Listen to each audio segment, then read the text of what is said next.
વીજ ચેકિંગ તપાસ નહીં અટકે તેવા જવાબથી દરેક તાલુકા મથકેથી કિસાનો ભુજ આવી પહોંચીને ધરણાનો કાર્યક્રમ યોજ્યો છે। દુષ્કાળ જેવી પરિસ્થિતિ હોવાથી તપાસ ટીમ ખેડૂતોને પરેશાન ન કરે તેવી સૂચના છતાં તપાસ ચાલુ રાખી છે। આ અંગે પીજીવીસીએલના અધિક્ષકને રજૂઆત કરાઈ છે, ત્યારે તેમણે તપાસ ચાલુ રહેશે, તમે જે કરવું હોય તે કરો તેવા જવાબ મળ્યો હતો તેવો આક્ષેપ કિસાન સંઘના અધ્યક્ષે કર્યો છે। આ પગલે દરેક તાલુકા મથકના પ્રમુખ કિસાન અગ્રણીઓ સાથે ધરણા માટે બોલાવી લેવાયા છે। જ્યાં સુધી તપાસ અટકશે નહીં ત્યાં સુધી ધરણા યોજાશે। રાત રોકાવું પડશે તો રોકાણ, ધરપકડ વહોરવી પડશે તો ધરપકડ વહોરશું, પણ તપાસ તો અટકાવવી જ પડશે।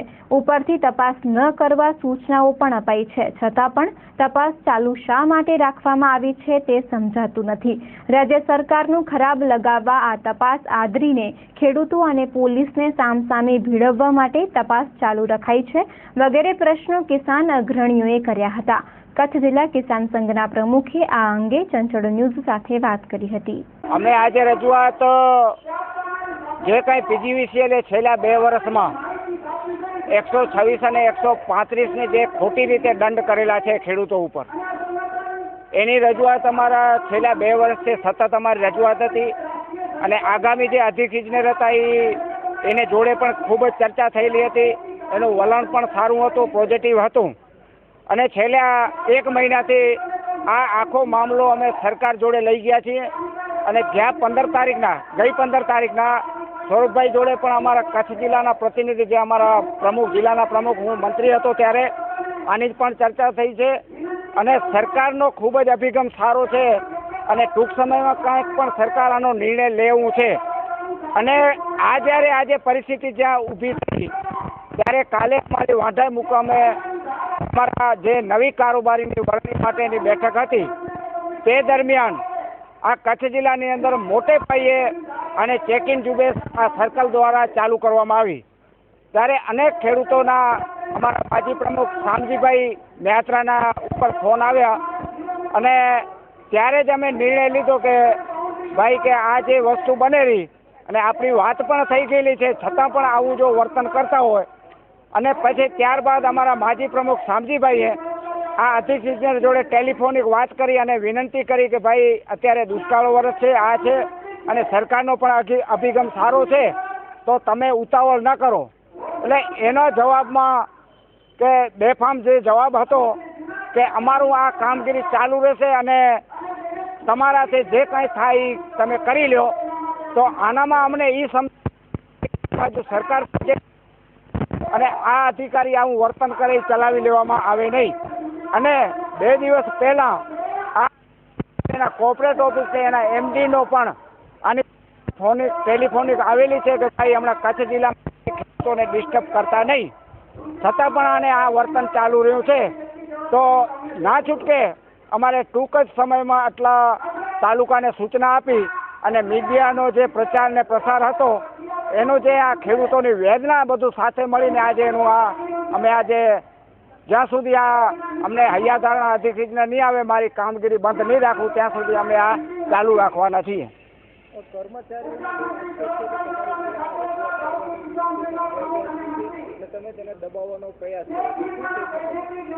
કર્મચારીનો કોઈનો એવો આક્ષેપ અમારા ઉપર કર્યો નથી, અમને દબાવવાનું કામ કરો છો। અત્યારે પણ એને સ્વીકાર્યો કે ના તમારી રજૂઆત સાચી છે તો પછી છે શું? અને ખેડૂતોના આક્રોશને ભાગરૂપે આટલા બધા ખેડૂતો સાથે ભેગા થયા છે। અમે આ પીજીવીસીએલને કોઈ પણ આવેદનપત્રની જાણ અમે સવારમાં કરી છે, એના અમારા માજી પ્રમુખે સવારમાં કરી હતી કે અમે આવેદનપત્ર દેવા આવવાના છીએ। તો બીજી તરફ કચ્છ જિલ્લાના અધિક્ષક ઇજનેરે જણાવ્યું હતું કે કિસાન સંઘ દ્વારા આજે અપાયેલા આવેદનપત્રમાં જે માંગણીઓ કરવામાં આવી છે તે અંગે રાજ્ય સરકાર સાથે ચર્ચા વિચારણા ચાલુ છે અને રાજ્ય સરકાર કોઈ નિર્ણય ન લે ત્યાં સુધી સ્થાનિક તંત્ર કોઈ પગલાં લઈ શકે તેમ નથી। કિસાન સંઘ દ્વારા વીજ ચેકિંગ અટકાવવાની કરાયેલી માંગને નકારી કાઢતા તેમણે ચંચળ ન્યૂઝ સાથે વાત કરી હતી। તેમની 2 મુખ્ય માંગણીઓ એવી છે કે જે 126 અને 135ની નીચે ભૂતકાળમાં જેટલા વીજળીની ચોરી નીચે જે ખેડૂત ભાઈઓ પકડાયેલા છે એમને કોઈને કાપવા નહીં અને બીજું હાલ પૂરતું ખેતી વિષયક જે વીજ જોડાણો છે એમાં ચેકિંગ બંધ કર્યું. બંને બાબતમાં તેઓનો પ્રતિસાદ મારી સાથે વાતમાં એવો રહ્યો છે કે આ બંને મુદ્દાઓ માટે સરકારશ્રી સાથે તેમની વાતચીત ચાલુ છે અને તેના અનુસંધાનમાં મારું પણ એવું સ્ટેન્ડ એમની સામે રહ્યું છે કે સરકારશ્રી જો અમને કોઈ આ પ્રકારના હુકમો આપે કે ભાઈ આવું ન થાય તો આવું સંભવ છે. અન્યથા વહીવટી તંત્ર જેણે ચોરી કરેલી છે, જે ચોરીમાં પકડાયેલા છે, એના પૈસા માટે જો કોઈ વીજ જોડાણો કાપે તો કંઈ એ નવું નથી. બીજું, ખેતી વિષયક વીજ જોડાણોમાં વીજ ચેકિંગ ન કરવું એ જે T&D લોસીસના સ્ટાન્ડર્ડ છે એની સામે સેટ કરેલું છે. 35 થી 40% વચ્ચે જ્યારે ખેતી વિષયક ફીડર્સમાંથી એનર્જીનો લોસ થતો હોય ત્યારે સ્વાભાવિક છે કે એમાંથી કોઈની કોઈ પ્રકારની જે ફીડરો છે એની સાથે છેડખાની થતી હશે, એમાંથી એવું કંઈ થતું હશે કે જેને લીધે વીજળીનો વ્યય થાય છે, નુકસાન થાય છે. તો આવા સંજોગોમાં એવું સંભવ નથી કે કોઈનું પણ ચેકિંગ કર્યા વિના વહીવટી તંત્ર ચલાવી શકે. મેં જેમ તમને કીધું એમનો સૂર એવો રહ્યો છે કે એમને સરકારશ્રી સાથે વાત ચાલુ છે અને જે સરકારશ્રીના હુકમો વિના અમે કંઈ કરી શકીએ એમ નથી. તો એમને ચોખ્ખું જ કીધું છે એમને કે આપ સરકારશ્રી પાસેથી આ પ્રકારના હુકમો લઈ આવો અને તેઓ મૂળભૂત રીતે અહીંયા આવ્યા છે આવેદનપત્ર દેવા, પણ તેઓએ તેમની લાગણી જે કંઈ જણાવી છે અને તેમની લાગણીની સામે અમે જે કંઈ સંભવ શક્ય હતું એમને પ્રત્યુત્તર આપ્યો છે. અછત ભરેલી પરિસ્થિતિ છે, કચ્છ જિલ્લાને લાંચાવલી છે, ત્યાં સુધી પાણીની તકલીફ છે, વાત સાચી છે, પણ અછત ભરેલી પરિસ્થિતિ જ્યાં સુધી જાહેર કરવાની વાત આવે છે, જ્યાં સુધી જે તે યોગ્ય સત્તાધીશો એવું નહીં કરે કે ભાઈ આ અછતની પરિસ્થિતિ છે અને વહીવટી તંત્રે આ રીતે કાર્ય કરવાનું છે, ત્યાં સુધી તો અછતની પરિસ્થિતિ ગણીને કાર્ય કરવું મુશ્કેલ છે. વીજ તંત્રના ઘણા બધા ઓફિસરો ચેકિંગ કરતા હોય છે અને ઉપરથી જે ફીડરના આંકડાઓ હોય છે કે આ જગ્યાએ આટલા લોસીસ છે, આ ગામમાં આટલી તકલીફ છે, આ ગામમાં આટલી નુકસાની આટલા સમયથી છે, એવા આંકડાઓ ઉપર આધારિત જે ડેટા હોય છે તેના પરથી ચેકિંગ થતું હોય છે.